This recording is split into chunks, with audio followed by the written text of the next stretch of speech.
Assalamualaikum warahmatullahi wabarakatuh. Perkenalkan, nama saya Putri Pangestu dari kelas 11 1 Farmasi. Di sini saya akan menjelaskan tentang materi bab 3, yaitu tunjuk ajar jati diri dalam pergaulan masyarakat Melayu. Ada 3 subbab. Yang pertama pengertian, yang kedua jati diri orang Melayu, dan yang ketiga orang patut. A. Pengertian. Identitas dalam Kamus Besar Bahasa Indonesia berarti ciri-ciri, gambaran, atau keadaan khusus seseorang atau suatu benda. Identitas dapat berupa ciri khas lahiriah yang dapat dilihat, dirasakan, diraba, dan juga kebiasaan-kebiasaan berpola dan karya-karya. Identitas menitik beratkan kepada aspek-aspek luaran sebagai wujud indrawiyah, sedangkan jati diri menitik beratkan kepada aspek-aspek dari dalam sebagai wujud batiniah. Diungkapkan oleh Bapak Tenas Effendi. Maka, jati diri adalah nilai-nilai luhur yang melekat dan mendarah daging dalam diri seseorang, suatu kaum, dan suatu bangsa, dan dijadikan sebagai acuan hidup, pedoman hidup, dan landasan hidup. B. Jati diri Melayu. Jati diri orang Melayu dapat ditandai dari 3 aspek dasar yang menjadi pengekal dalam kemelayuannya, yaitu agama Islam, rasa Melayu, dan bahasa Melayu. Dari ketiga aspek tersebut, agama Islam adalah hal yang paling mutlak yang tidak bisa ditanggalkan, dilepaskan, dan ditawarkan. 1. Agama Islam. Identitas orang Melayu sering diasosiasikan dengan Islam. Menjadi Melayu berarti menjadi Islam. Meninggalkan Islam berarti keluar dari kemelayuannya. Hal inilah yang menjadi salah satu penyebab mengapa orang di luar yang menganut agama Islam disebut masuk Islam dan sebaliknya. Bila orang Melayu keluar dari agama Islam, tanggallah hak dan kewajibannya sebagai orang Melayu. Dan orang yang keluar dari agama Islam tidak lagi dianggap sebagai orang Melayu.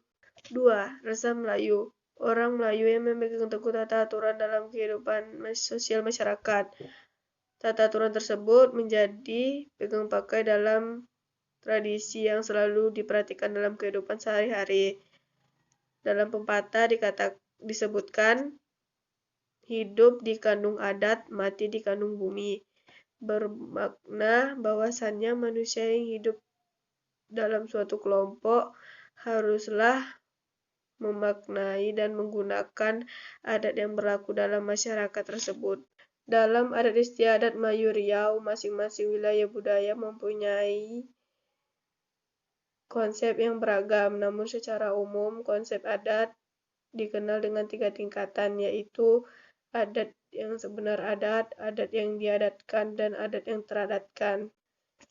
Adat yang sebenar adat. Adat yang sebenar adat adalah adat yang asli dalam bentuk hukum-hukum Allah Subhanahu wa Ta'ala yang tidak dapat diubah oleh akal pikiran dan hawa nafsu manusia dan tidak dapat diganggu-gugat sehingga dikatakan tidak akan layu dianjak dan tidak akan mati diinjak.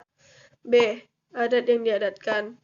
Adat yang diadatkan adalah hukum, norma, atau adat buah pikiran leluhur manusia piawai yang berperan untuk mengatur lalu lintas kehidupan manusia.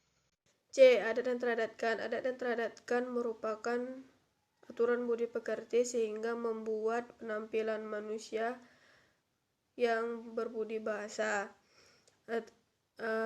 Adat yang teradatkan misalnya panggilan dalam keluarga, masyarakat, dan kerajaan, seperti misalnya panggilan ayah, bapak, abah, ibu, emak, abang, kakak, puan, tuan, tuan guru, engku, paduka, datuk, nenek, dan nenek moyang.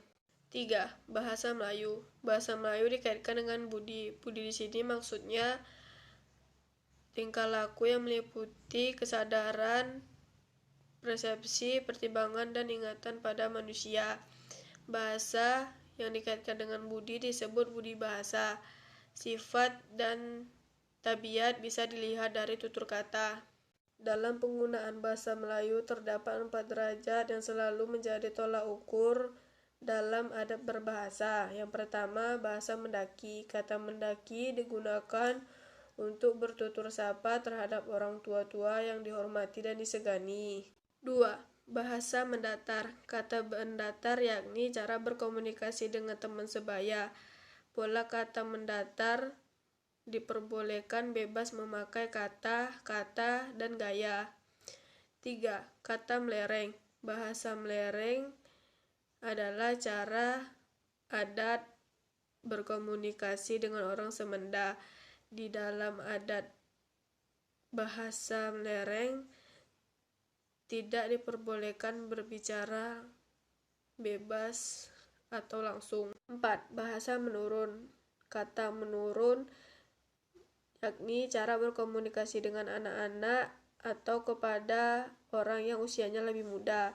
Adat budaya Melayu mengajarkan bahwa bahasa memiliki fungsi yang utuh, yaitu 1. Alat komunikasi, menyampaikan, menerima pesan, pernyataan, pikiran, dan perasaan. 2. Penandaan jati diri, menunjukkan dari mana dan siapa orang tersebut. Yang ketiga, cerminan budi, memantulkan gambaran pribadi seseorang sebagai makhluk sosial. C. Orang patut. Orang patut adalah orang yang dapat dijadikan panutan atau suri tauladan, tempat bertanya, pelindung, petunjuk jalan, serta mampu menyelesaikan yang kusut dan menjernihkan yang keruh, baik dalam agama, adat, dan pemerintahan. Orang patut mempunyai kedudukan tersendiri yang berada di luar struktur kepemimpinan resmi. Namun, seseorang yang dianggap sebagai orang patut biasanya berasal dari struktur tersebut ataupun di luar dari itu. Orang patut biasanya berasal dari berbagai bidang seperti berikut ini. Yang pertama, raja yang berkuasa dan kaum bangsawan. Yang kedua, pemimpin adat dan nini mama. Yang ketiga, pemimpin ritual upacara dan pelaku-pelaku budaya. Yang keempat, kaum agamawan. Yang kelima, kaum cerdik pandai. Sekian dari materi yang dapat saya sampaikan. Apabila ada kesalahan kata mohon dimaafkan. Wabillahi taufiq wal hidayah. Wassalamualaikum warahmatullahi wabarakatuh.